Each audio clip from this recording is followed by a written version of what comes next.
Tarantulas for beginners, the alarming truth you need to know. Scratching your head over whether a tarantula is your next perfect pet? Tarantulas might seem like a cool conversation starter. Spooky, but surprisingly low maintenance, right? Hold your horses, or should we say, hold your tarantulas. Because these eight-legged enigmas come with a hidden complexity that new pet owners might not expect. Unlike goldfish, who are happy with a bowl and some flakes, tarantulas are like furry feng shui masters with specific habitat needs. Their natural home is a far cry from a plastic cage at the pet store. We're talking about replicating rainforest humidity levels and providing a substrate, think fancy spider bedding, that feels just like home. Imagine trying to turn your terrarium into a jungle gym for a furry spider. It's more effort than setting up your college dorm room. Then there's the question of cuddling. Sure, some tarantula species are chill, but remember, they're wild creatures at heart. Think of picking up a grumpy grandpa. Not exactly a recipe for snuggles. It can be stressful for them and, let's be honest, a little scary for you if they decide to explore your arm like a hairy tightrope. So, are tarantulas a complete no-go for beginners? Not necessarily, but they're definitely not the low-maintenance, cuddly companions some people imagine. If you've done your research, understand their specific needs, and are cool with a more hands-off approach, then a tarantula could be a fascinating addition to your life. Just be prepared to trade playtime for the thrill of owning a truly unique and exotic pet. After all, who needs a purring kitten when you can have a silently fascinating tarantula? Dare to dream wild, creepy, crawly connoisseurs. Welcome back to Legalized Exotic Pets, your haven for pawsome exotic pet care guides and everything in between. Silky greetings, insect enthusiasts. Before we spin a web of information about our next topic, I gotta cast a web of appreciation to my favorite colony, the subscribers. We're molting with excitement over all the new faces joining the channel, but the more the merrier, right? So, if this video had you hopping mad with knowledge or fluttering with excitement, then don't be a cricket, smash that subscribe button and leave a comment below. It helps us attract even more fascinating creatures to bring right to where you're buzzing. Now, where were we? Of course, tarantulas for beginners, the alarming truth you need to know. Alrighty, insect enthusiasts, we've talked tarantula awesomeness, but before you transform your spare room into a spider palace, let's address some realities that might surprise you. Tarantulas are like the ninjas of the pet world, silent, stealthy, and require minimal space. Perfect for apartment dwellers. But here's the shocking truth. Their dining habits are enough to turn even the bravest into quivering lumps of jelly. These guys are carnivores, and their meals are live crickets. Think tiny, chirping prey. The truth is even more gruesome. Tarantulas don't just eat their crickets. They liquefy them with digestive juices and then slurp them up like a spider smoothie. Not exactly the picture of a dainty eater, right? Cuddles are also off the table. But here's another shocker. Some tarantulas have a built-in defense mechanism that's like a million tiny needles waiting to happen.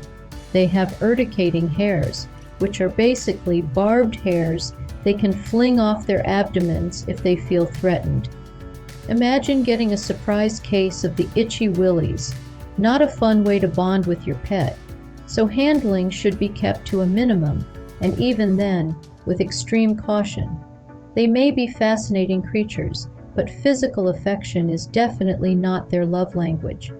Finally, tarantulas are long-term commitments. Many species can live well into their teens or even 20s. That's a long time to care for a pet that doesn't cuddle, might give you a case of the itchy willies, and enjoys a liquefied cricket happy meal. All right, So surviving a tarantula feeding and navigating the world of itchy surprises might not be for everyone. But hey, that's okay. There's a perfect tarantula out there for just about anyone, and that includes those who aren't fans of the whole liquidized cricket smoothie routine. The key? Understanding the two main types of tarantulas, ground dwellers and tree dwellers. Think of it like choosing an apartment. Ground dwellers are your basement buddies, content to stay on the ground floor, their enclosure, and chill. Tree dwellers, on the other hand, are the adventurous types who crave the high life. Think climbing branches and exploring the walls of their spider condo. Generally, ground dwellers are considered easier for beginners. They're like the low-maintenance roommates of the spider world, happy to just hang out in their decorated digs and not cause a fuss. But don't worry, tree dwellers can be great companions too. As long as you provide them with an enclosure that caters to their climbing desires, think vertical space and branches galore, they can be just as fascinating to watch. Now let's talk about some specific beginner-friendly tarantula species. The Brazilian black, Chilean rose, Mexican red knee, and curly hair tarantula are all popular choices for good reason. These guys are known for being tough. They can handle the occasional mistake during care time. We all have those moments. They're also known for being mellow and even tolerant of some handling, although cuddling is still a no-go. Now that you've picked out your perfect eight-legged roommate, ground dweller or tree dweller, the choice is yours. There's one question every new tarantula owner has. Can I hold it? The truth is, it's best to admire your tarantula from a distance most of the time. These fascinating creatures are happiest left to their own devices, exploring their enclosure and plotting their next cricket conquest. Imagine trying to pick up a grumpy cat. That's kind of the vibe for a tarantula. It can be stressful for them, and let's be honest, a little scary for you if they decide to take a surprise stroll across your arm. But wait, there might be rare occasions where handling is necessary, maybe to move your tarantula to a new enclosure. If that's the case, forget about grabbing them like a startled hamburger. Instead, think gentle persuasion. Place your open hand near their den and wait patiently. If they're feeling adventurous, they might just walk right onto your hand. Here's the golden rule. Keep it calm and collected. Sudden movements or loud noises can send your tarantula into fight or flight mode, and neither option is good for you. They might unleash their secret weapon, tiny barbed hairs called urticating hairs that can cause itching and irritation. They might even bite, although that's usually a last resort. Silky greetings, insect enthusiasts. Before we spin a web of information about our next topic, I gotta cast a web of appreciation to my favorite colony, the subscribers. We're molting with excitement over all the new faces joining the channel, but the more the merrier, right? So if this video had you hopping mad with knowledge or fluttering with excitement, then don't be a cricket.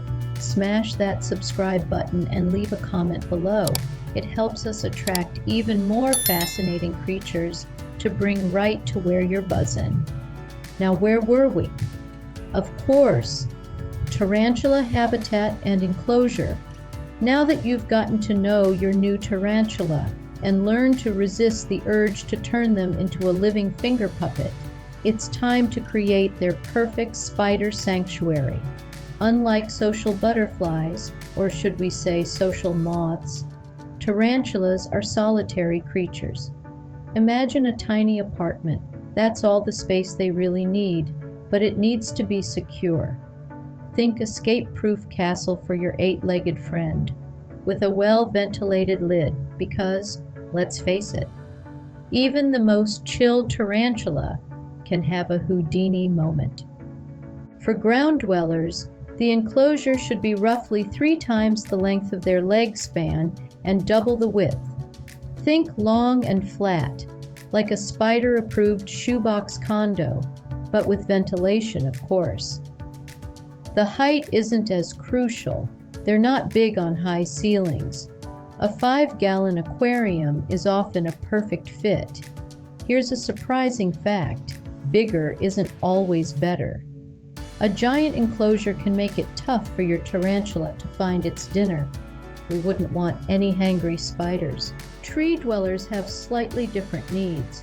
Their enclosure should still be 3 times their leg span long and double the width, but they'll need more height. Think a foot tall. Imagine a spider high-rise with lots of branches for climbing and web building. Don't forget to include a cozy hideout too. A piece of cork bark, a half a log, or even a flower pot on its side will do the trick. Lighting isn't a big deal for tarantulas. Forget disco balls and lava lamps. They prefer things on the dimmer side and should be kept out of direct sunlight. Heat lamps are usually unnecessary too, as most species are happy at room temperature. However, some tarantulas love a bit of humidity.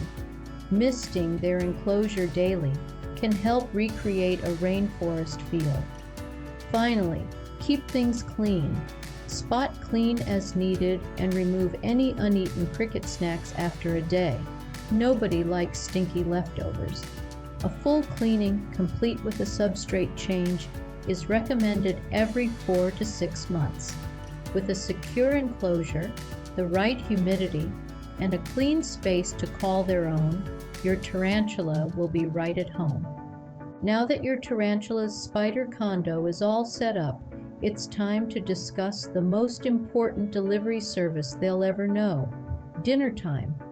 Unlike us pizza-loving humans, tarantulas have a slightly different approach to meals. Forget takeout menus. These guys are all about the live hunt. Their diet consists mainly of crickets, but think of them as the appetizer on a spider's 7-course meal. To keep your tarantula healthy, it's important to give their feeder crickets a pre-dinner upgrade. Imagine gut-loading your groceries before a party. That's the idea. Feed the crickets nutritious foods before offering them to your spider. You can even sprinkle the crickets with a vitamin powder, like a sprinkle of magic spider food dust. The key is a healthy cricket equals a healthy tarantula. Now, the size of the snack matters. We wouldn't feed a goldfish a whole pizza, and the same goes for tarantulas. Their prey should be smaller than their body. Think a perfectly sized cricket calzone. Adult tarantulas can enjoy this feast roughly once a week, while younger ones might need a bite to eat every day or two. Just drop the cricket into the enclosure near your spider and let the arachnid hunting games begin. Fun fact, tarantulas are more active at night, so evening feedings are best. Since hunting isn't exactly an exact science, there can be leftovers. Make sure to remove any uneaten crickets after a day. Nobody likes a stinky fridge, not even a tarantula. And speaking of refreshments, don't forget to provide a small dish of fresh water at all times. Hydration is important, even for 8-legged hunters. So, you've unlocked the secrets to the world of tarantulas, from shocking feeding habits to building the perfect spider condo. Remember, these fascinating creatures aren't cuddly companions, but they can be silent, low-maintenance pets with unique personalities. Think you might be ready to join the Tarantula Club? Let us know your thoughts in the comments below. And don't forget to subscribe for more wild pet adventures. Do you have any more exotic pets you'd like us to cover? Sound off below and let us know in the comment section. We'd love to hear about it. So, stick around for our next installment and join us again for more exciting discoveries right here at Legalized Exotic Pets. Until next time.